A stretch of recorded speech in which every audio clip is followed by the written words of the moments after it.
So can we please give a massive Babar welcome? He's come all the way over from Brighton to John Ashton.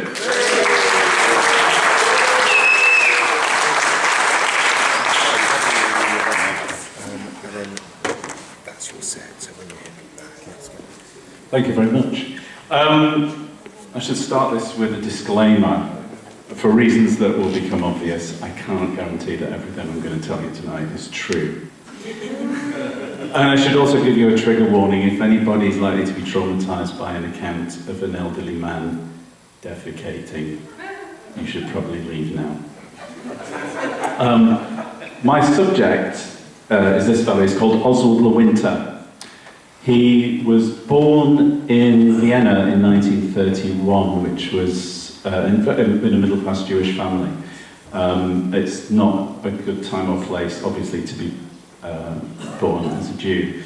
And he was part of the Kindertransport, which you may know was a scheme that enabled Jewish children to escape the Nazis and be resettled in safe havens. And in his case, the safe haven was New York.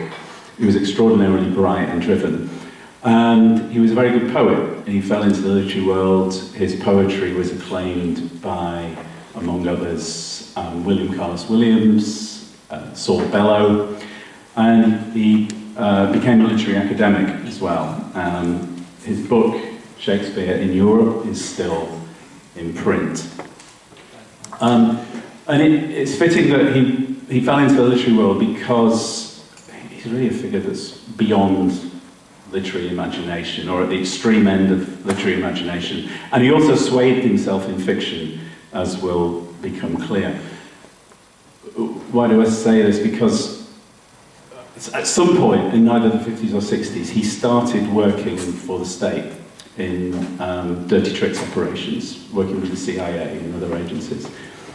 We don't have an awful lot of record of what he was up to in those days, but we do have this. And this was on his own account. He became involved in the Democratic Party. At the time, it was the run-up to the 1968 election in the state, and there was a growing anti-war movement, anti-Vietnam War movement in the Democratic Party. And by his account, he was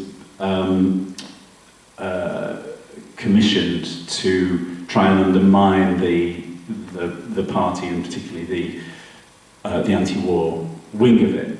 And he stood, or he threatened to stand against a congressman who was one of the most prominent of the anti-war Democrats, called John Dow, who was a congressman in New York. And so this headline is, Le Winter, Reformed Dove may run against Dow. And what he was trying to say here was that he used to be a Dove, he used to be against the war, but he's seen the light. So this sowed some discord within the party, obviously, and Dow suffered as a result. He didn't get re-elected, the Republicans got in. So as far as I know, at least that's the first operation of Oswald's that I've got any kind of record for. Over the next 20 years or so, he indulged in what he called, in the highest poetic style, rat-fucking. And by rat-fucking, what he meant was he was undermining America's enemies. And among the rats that he claims to have fucked, and we only have his word for this, was Che Guevara. He was apparently involved in the locating and assassination of Che Guevara. Salvador Allende, who was the president of Chile, the left-wing president of Chile, who was overthrown in the CIA-backed coup, and replaced by General Pinochet, of course, whose dedication to the truth, justice and the American way involved rounding up people in football stadiums and shooting them. So it's quite unclear exactly what he was up to for a couple of decades, but then in 1984, he unwittingly and unwillingly hit the limelight. Some context is important here. Also, this is a letter that Hubert Humphrey, the vice president, wrote to Oswald back in '67 during the operation I just described, completely unaware of what he was doing. But spool forward to '84. And the context is important here. At the time, America was involved in what I would call the first war on terror. We think of the war on terror as something that happened after 9/11, but those with long enough memories will remember that under the Reagan administration, they had this obsession with terrorism. They were claiming that there was a Soviet-led international network of terrorists that was threatening America, and at the core of that network was Libya. So they had this obsession with Colonel Gaddafi, which ended up eventually in 1986 with them bombing Libya, but there was this secret operation that Oswald was behind, that he claimed he was running on behalf of the state, which was designed to show that the Libyans were trying to flood the US with drugs. So he posed as a Mr. Wama of the National Engineering and Construction Corporation of Libya. And he was importing a chemical called P2P, which is a precursor chemical for amphetamine. And this was the receipt for it, which became part of Oswald's court case, because the operation was so secret that nobody bothered to tell, or could tell, US Customs, so the whole thing was busted. And Oswald found himself facing very serious charges. It was not a few kilos of the drug, or indeed a few hundred. It was over 3 metric tons of speed, which was one of the biggest, if not the biggest, drug importation into the States at that time. Now, you'd have thought, with a crime on that scale, he'd be looking at spending the rest of his life in prison. But he was sentenced to 4 years, of which he served 2. Why was that? Well, one of the reasons is that the prosecutor wrote to the judge to ask for clemency. The judge was Mary Ann Trump Barry, Donald's sister. And the prosecutor, none other than sweaty Rudy Giuliani. Somebody else wrote to the judge as well to ask for clemency. That was Saul Bellow. And Saul Bellow wrote this wonderful letter. He said, "Oswald is a gentle but driven creature who thinks he has to act like a poet maudit. I don't know why, in late middle age, he must carry on so inappropriately, like a Rambo or a Verlaine. He is personally charming and good-natured, nothing of the criminal psychopath about him." This is the best bit. "He simply suffers from a serious misunderstanding of what is appropriate in the career of a literary man. Such misunderstandings are already a sort of punishment. He simply got everything wrong, and his life resembles a jigsaw puzzle which cannot be put together." Oswald didn't stop there. His next scandal that he was involved with was to do with an operation known as October Surprise. And again, the context is important here. You'll remember that, those of you who are old enough, that when the Iranian Revolution happened in 1979, the student radicals stormed the US Embassy in Tehran, and they took hostage 50-odd US embassy employees, and they kept them for over a year. And this issue was incredibly toxic to President Jimmy Carter, who was looking to be re-elected in 1980. So Carter tried to cut a deal with the Iranians in which they'd be supplied with weapons for their war against Iraq in return for releasing the hostages in time for the election. But the Republicans, Ronald Reagan's campaign, got wind of this, and Reagan's vice presidential candidate, George Bush Sr., who was a former CIA director, led an operation to stymie Carter. They made their own deal with the Iranians, and the deal was keep the hostages inside until the election, and we'll give you weapons. And apparently this is what happened. In 1988, Bush himself is standing for election, and the October Surprise story begins to bubble through into the media. So Oswald, by his own account, was tasked to neutralize these stories, to sabotage the stories that were appearing. And in this instance, the persona he chose was no longer Mr. Whammer, it was Ibrahim Razin. And he chose the name Razin after 17th century Cossack hero from Russia called Stenka Razin, who led an uprising against the corrupt elite. What he was doing, his MO, was to feed stories through to the media that were essentially true but had demonstrably false elements. So rather than saying, oh, this is all rubbish, he'd say, well, it's true. And these are some of the details you've got to check out. And when you check out these details, they're demonstrably false.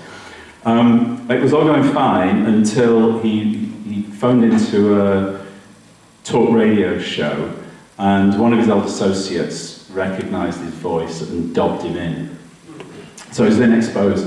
One of the journalists who was working on this story was a really great investigative journalist called Robert Parry, who wrote a book about October Surprise called Trick or Treason. And there's a whole chapter dedicated to Oswald in the book, and it opens like this. And Oswald's story, Oswald said to Robert Parry that he was working at the behest of the CIA, or ex-CIA colleagues who were backing Bush. Anyway, it opens. Oswald Le Winter, huffing and puffing, walked hurriedly into the Hilton Hotel in Dusseldorf, Germany. In his 50s, Le Winter looked like an out-of-shape fire hydrant. His face was bloated, and his tired eyes were those of a man who had fallen woefully short of his potential in life. At this point, Oswald was living in Germany, and having kind of run out of road in terms of working for the state on these dirty tricks operations, and having spent decades in what he would call mind-fucking, there was only really one career open to him, right? And you know what that was. No word of a lie. Around about this time, he was discovered by an equally remarkable man called Alan Frankovich. Alan was a filmmaker who'd done a lot of very brave documentaries exposing the dirty side of US foreign policy in Central America and elsewhere. And he made a series of films for BBC Time Watch, if you remember that series, on the Gladio scandal in Italy, which essentially involved stay-behind networks from the Second World War who were involved in subversion to prevent basically the communists coming to power in Italy. So it was around state-sponsored terrorism, essentially. And he spoke to Oswald, and Oswald featured in one of his films. And it was through Alan that I met Oswald. Alan then went on to make a film about the Lockerbie bombing, which I worked on. And Oswald was kind of involved in that peripherally, and quite a lot of that story is based in Germany. So I went to Germany and travelled around a lot with Oswald, and he was with us when we filmed. And it was probably the most extraordinary and bewildering time of my life, because Oswald's extraordinary company, but he does almost as a reflex this mind-fucking thing, where he would tell you stories, but he'd lace them with fiction. So you're really left bewildered, disorientated, not knowing where you were. But he was tremendous fun as well. He had this, he combined this extraordinary erudition with immense crudeness.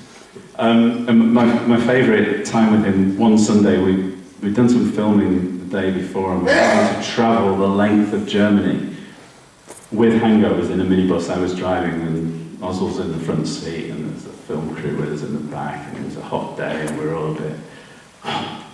And so we're driving along in silence, and Oswald turns to me and he says, "Pull over," and he talks like a kind of strangulated godfather. "Pull over at the next services. I want to take a dump." Now, if you're familiar with German autobahns, you might know that a lot of the service stations aren't service stations as we know them. They're just basically a glorified lay-by with a toilet block. And in those days, I'm going to get laboratorial here, a lot of them didn't have actual toilet bowls to sit down in. They had these kind of things you'd squat on, which you've probably seen on the continent. And Oswald was way too old and rotund to be able to handle one of these. So I was sort of gently winding him up about this. I said, you do know these, a lot of these have those squatter ones. He said, hey, I ain't gonna go to one of those squatters. You take me to one of those squatters, you're gonna be singing soprano for the rest of your life. Anyway, I pulled in at the next services and Oswald disappears. And we're waiting, and we're waiting, and we're waiting, and he's gone for about 10 minutes, and still doesn't come back. So in the end, I go and look for him. And I go to the gents, and I gently call him, and there's no answer. And I'm waiting outside, thinking, what the hell's happened to him? Anyway, a few minutes later, he emerges beaming from the women's toilets. And we get back in the van, and we're driving along, and it's all quiet again. And I can't help asking him. I say, so, Oswald, how was your toilet break? He turned to me beaming, and he said, I crept with the intensity of a biblical prophet. By that point, he was really quite old and infirm. And I, didn't see him lasting very many years. But he managed to pull one last stunt, or almost. In the late 90s, he was arrested in Austria for trying to sell supposed MI6 documents about the death of Diana to Mohammed al-Fayed, who was, for once, sceptical. So Fayed called in the cops, and Oswald was arrested. And he appeared on the front of The Guardian under this headline. There's his mugshot. He received a 4-year sentence in Austria, of which he served 2 again. And I saw him shortly after he was released at the house of a mutual friend in London, and I assumed that he'd be really mad and embittered about this whole thing. And his story was that he'd been put up to it by the spooks in order to discredit al-Fayed, and it had all gone wrong. But I assumed he'd be very embittered, but when I asked how it was, he replied, I had the time of my life. And he described how he got the prison governor wrapped around his little finger, and apparently this governor was a big fan of Shirley MacLaine, the American actress. So Oswald claimed that she was a former girlfriend of his, and he got one of his associates to fake up this signed photograph from Shirley, which she sent him with the inscription on the back, to Oswald, the only man I ever loved. After he was released, he went to live in Lisbon, which is apparently a bit of a dumping ground for ex-spooks, and he was always on conspiracy websites, and apparently wrote a couple of books in Portuguese as well. And he published in 2005 this anthology of his poetry called Ages of Chaos and Fury. It's great. The last poem in the book has a fantastic last line, which kind of sums up this fighting spirit he had. The poem's called Recollections in Turmoil, and the last verse goes like this. I know full well that I may end stiffly spurned, holding nothing but myself in tired and arthritic hands on a hard bench in the ghetto of old age. And yet I keep on rising every time the quartet in the mind strikes up another tune. That last time I saw him in London at the friend's house, the last words he uttered to me as I left, again there was that twinkle in his eye as he said it. He said, remember, don't ever believe a word I say. You better believe this.